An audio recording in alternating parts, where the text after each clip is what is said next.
यह कहानी बिहार के छोटे से गांव की है। एक ऐसा गांव जहां जिंदगी सादगी से भरी थी, लेकिन एक माँ के दिल में एक गहरा दर्द छुपा हुआ था। उस माँ की एक छोटी सी बेटी थी, मासूम प्यारी, लेकिन जन्म से ही वह बोल नहीं पाती थी।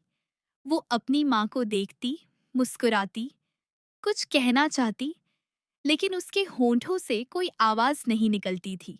हर दिन माँ उसे सीने से लगाकर यही सोचती, काश मेरी बेटी एक बार मुझे मां कहकर पुकारे।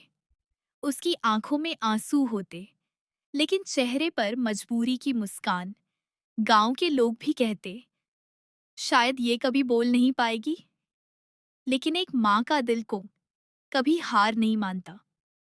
एक दिन गांव में एक साधु आए, शांत चेहरा, सफेद दाढ़ी, आंखों में एक अलग ही तेज। माँ ने उन्हें आदर से भोजन कराया और फिर अपने दिल का सारा दर्द उनके सामने रख दिया। बाबा, मेरी बेटी जन्म से ही गूंगी है, क्या ये कभी बोल पाएगी? साधु कुछ क्षण शांत रहे, फिर हल्की सी मुस्कान के साथ बोले, अगर सच्चे मन से भगवान भोलेनाथ की सेवा की जाए तो असंभव भी संभव हो सकता है। उन्होंने दूर खड़े एक प्राचीन शिव मंदिर की ओर इशारा किया। उसे रोज उस मंदिर में ले जाओ और उससे वहां सेवा करवाओ, झाड़ू लगवाओ, फूल चढ़वाओ। अगर श्रद्धा सच्ची होगी तो उसकी आवाज जरूर लौटेगी। माँ के पास अब यही एक उम्मीद थी। अगले ही दिन से वह अपनी बेटी को लेकर मंदिर जाने लगी। छोटी सी बच्ची अपने छोटे छोटे हाथों से मंदिर साफ करती, झाड़ू लगाती, फूल चढ़ाती, कभी भोलेनाथ की मूर्ति को देखती और मुस्कुरा देती। दिन बीतते गए, हफ्ते महीनों में बदल गए, लगभग 6 से 8 महीने गुजर गए। अब मंदिर जाना उसकी आदत बन गया था। वो हर दिन बिना रुके, बिना थके, वही काम करती रही।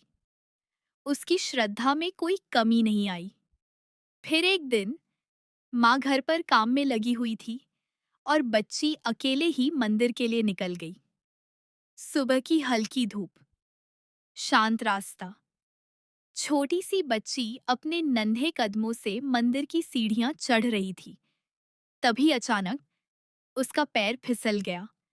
वो जोर से सीढ़ियों पर गिर पड़ी और उसी पल उसके मुंह से अचानक एक आवाज निकली, माँ। घर के अंदर काम कर रही माँ के कानों में जैसे बिजली सी गिरी।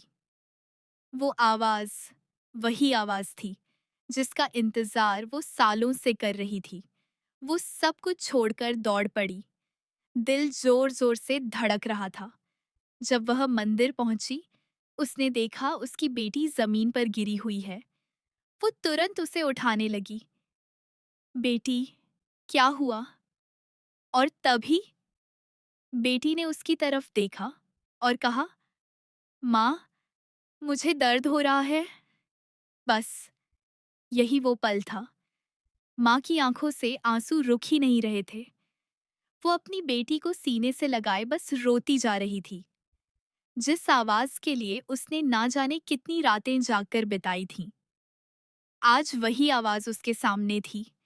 उसकी बेटी अब बोल सकती थी। मंदिर की घंटियां बज रही थीं, जैसे खुद भोलेनाथ इस चमत्कार के गवाह बन रहे हों। यह घटना हमें यही सिखाती है कि जब श्रद्धा सच्ची हो, सेवा दिल से की जाए, तो भगवान भी अपने भक्तों की पुकार जरूर सुनते हैं। लेकिन यह कहानी आस्था पर आधारित है। इसे चिकित्सा का विकल्प नहीं समझना चाहिए। बीमारी में डॉक्टर की सलाह लेना उतना ही जरूरी है। पर इतना जरूर है, जहाँ सच्चा विश्वास होता है, वहाँ चमत्कार होने में देर नहीं लगती।